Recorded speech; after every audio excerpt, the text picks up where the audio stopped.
반갑습니다. 허브경제TV입니다. 네, 산일전기입니다. 오늘 주가는 2.86% 밀려서 마무리가 됐고요. 일단 지지라인이다라고 보고 있는 이 가격대 142,000원대, 그 다음에 14만원에 대해서는 방어가 됐죠.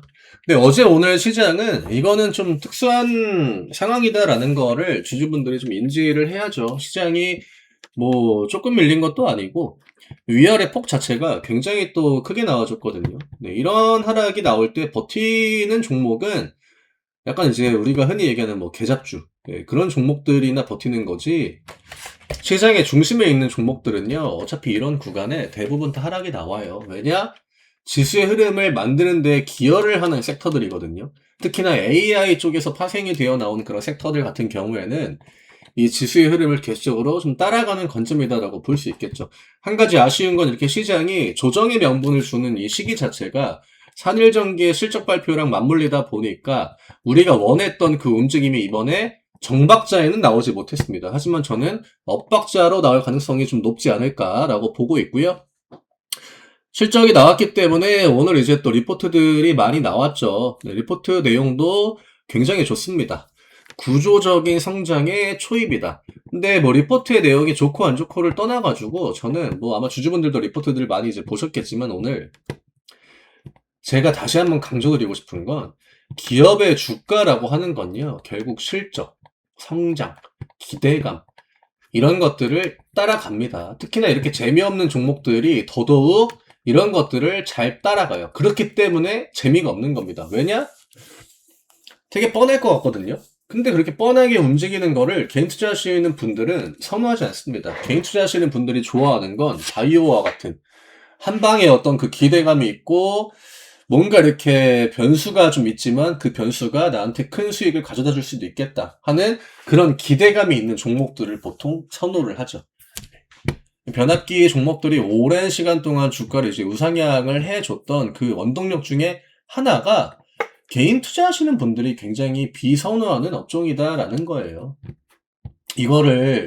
이게 산일전기 주주분들은 그래도 이 시장에 대한 저는 이해도가 굉장히 높다라고 생각을 하거든요. 그러니까 아니 AI 시대에 반도체도 저렇게 올라가고 그러니까 이게 또 웃긴 게 반도체는 또 삼성이나 하이닉스 같은 종목들이 있기 때문에 들고 계신 분들이 많을 거란 말이죠. 근데 또 보면요. 삼전 하이닉스 말고 중대형 주급, 뭐 중형 주급, 장비주나 뭐 그런 쪽의 종목들은 또 개인 투자하시는 분들이 그렇게 선호하지 않아요. 그리고 같은 것들을 보고 있는데 얘는 안 좋게 보고 누구는 좋게 보고 그 관점이 달라진다라고 하는 거죠. 우리나라 시장이 알게 모르게 이런 것들이 굉장히 심합니다. 개인 투자하시는 분들이 편식이 좀 심해요. 주가가 올라가도 투심이 딱 붙는 그런 섹터가 있고 주가가 올라가도 그냥 조용하게 계속 올라가는 그런 섹터들이 있거든요. 저는 변압기한테 결국 지금 중요한 건 과연 성장이 지금 멈출 만한 그런 사이클인가? 그리고 25년의 기대감보다 26년의 기대감이 더 낮아지는가? 그냥 딱 이 정도만 구분을 지으시면은 될 것 같아요. 산일전기가 작년에 이제 목표했던 수주 목표가 이제 5천억이란 말이죠. 근데 5,660억을 일단은 매출을 올렸고, 그 다음에 12월 말에 이제 데이터 센터 쪽 특수변압기 수주도 있었죠. 예전처럼 산일전기가 좀 이렇게 완전하게 후발주자 느낌보단 이제는 그 변압기 시장 안으로 점점 더 들어가고 있다. 이런 관점으로도 볼 수 있고요. 지금 뭐 전력망 교체에 대한 니즈는 그 어느 때보다 굉장히 강합니다. 미국 시장이 뭐 AI에 대한 우려감을 아무리 뭐 또 떠든다라고 해도 몇 번째입니까 지금? 네, 거의 한 달 반? 한 달? 이렇게 한 번씩 AI 거품론이 나와요. 근데 그럴 때마다 시장은 조정을 보여줬지만 그 뒤에 지금 주주분들도 기억도 안 나시죠? 예, 그게 AI 거품론에 대한 늘상 나와줬던 결과물이다라는 겁니다. 내가 그때 거품론 나왔었는데 그것도 애초에 생각도 안 납니다. 너무 자주 나왔고 또 빈번하게 써먹은 카드이기 때문에. 그 다음에 지금 하반기 같은 경우에는 전력망 수준은 더더욱 본격화될 것이다라고 전망들이 나오고 있더라고요. 그리고 1분기에 대부분 아마 협의가 끝날 겁니다. 지금 반도체 같은 경우에도 보시면은 HBM 이런 것들 이미 26년 거 판매 끝났거든요. 하이닉스 거. 변압기도 마찬가지예요. 지금 기다리려고 하면은 그러니까 번호표를 뽑고 기다려야 된다. 제가 그런 얘기를 많이 드렸는데 결국 이 사이클이 이어진다라고 하는 건 뭡니까? 점점 판매자가 갑의 위치에 간다라고 하는 거예요. 그리고 이런 것들은 판매자가 갑자기 늘어나기도 어려워요. 네, 이 기술 진입 장벽이 그래도 어느 정도는 있는 섹터이기 때문에 단순하게 그냥 우리가 쇠 이렇게 찍어가지고 동그란 거 틀 만들고 그런 기업들이 그냥 무작정 할 수 있는 그런 섹터가 아니거든요. 그럼 점점 더 뭐 영업이익률이나 마진율이나 이런 것들도 높여갈 수 있을 거고 또 그 공급자가 이제 우위에 서는 시장이 이어진다라고 하면 외국인 기관들은 이 섹터를 부정적으로 볼 가능성이 저는 굉장히 낮다라고 생각을 합니다.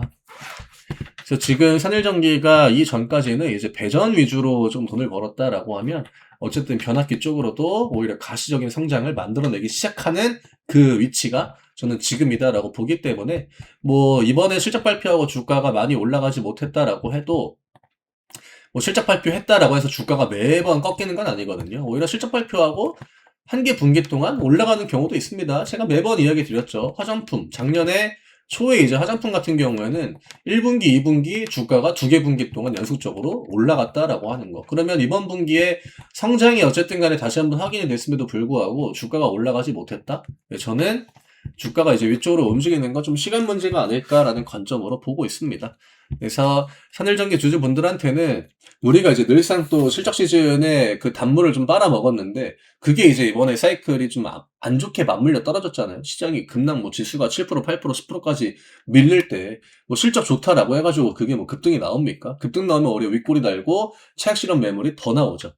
예, 그냥 시장의 흐름을 좀 잡아놓고 그 이후에 반등을 시도하는 게 저는 더 좋은 시나리오다라고 생각을 하고요.